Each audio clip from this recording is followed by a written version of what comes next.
ఎక్కడుంది? చెప్పండి, నా బిడ్డ ఎక్కడుంది? చెప్పండి, మాట్లాడండి. నా బిడ్డ ఎక్కడ? నా బిడ్డ ఎక్కడ డాడీ?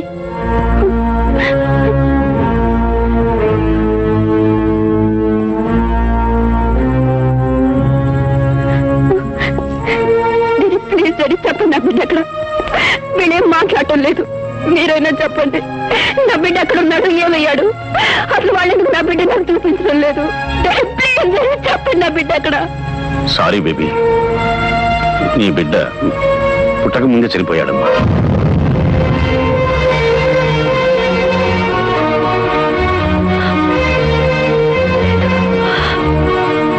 బిడ్డ చావుడు, బిడ్డ చావుడు, నా బిడ్డ చావుడు.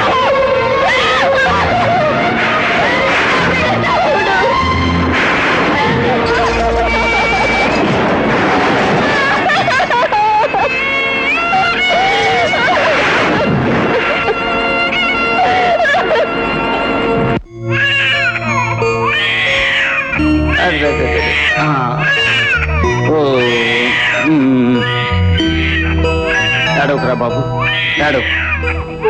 ఎవరి కోసం దాని ఏడుపు? మీ అమ్మ కోసమా? మీ అమ్మకు నువ్వు లేవు, నీకు మీ అమ్మ లేదు బాబు.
ఏమండి, రేఖ పరిస్థితి చూస్తుంటే కన్న తల్లిగా నేను తట్టుకోలేకపోతున్నానండి.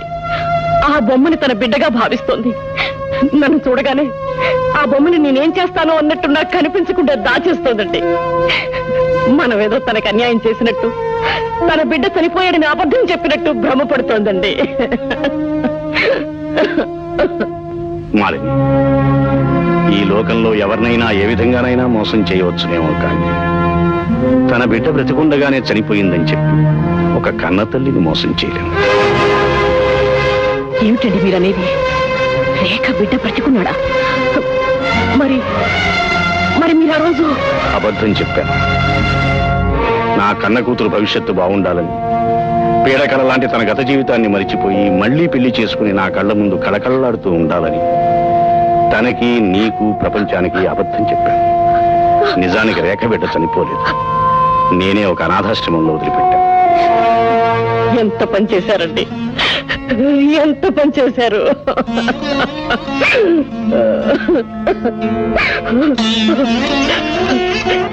ఇప్పుడు ఆ బిడ్డ కోసమే మన బిడ్డ మతిలేదల్లా అయిపోయింది. పదండి, వెంటనే అనాథాశ్రమానికి వెళ్ళి ఆ బిడ్డను తీసుకొద్దాం. కన్న బిడ్డ కళ్ళ ముందు కనిపిస్తే మన రేఖ మళ్ళీ మామూలు మనిషి అవ్వచ్చండి, మామూలు మనిషి అవ్వచ్చు. పదండి. లేదు మాలిని, ఆశతోనే నేను మళ్ళీ అనాథాశ్రమానికి వెళ్ళాను, కానీ అక్కడ బిడ్డ లేదు. ఏమైపోయిందో ఏమో ఎవ్వరికీ తెలియదు. For more updates, like, comment, subscribe to our channel. Hey darlings, గంటని click చేయడం మర్చిపోకండి.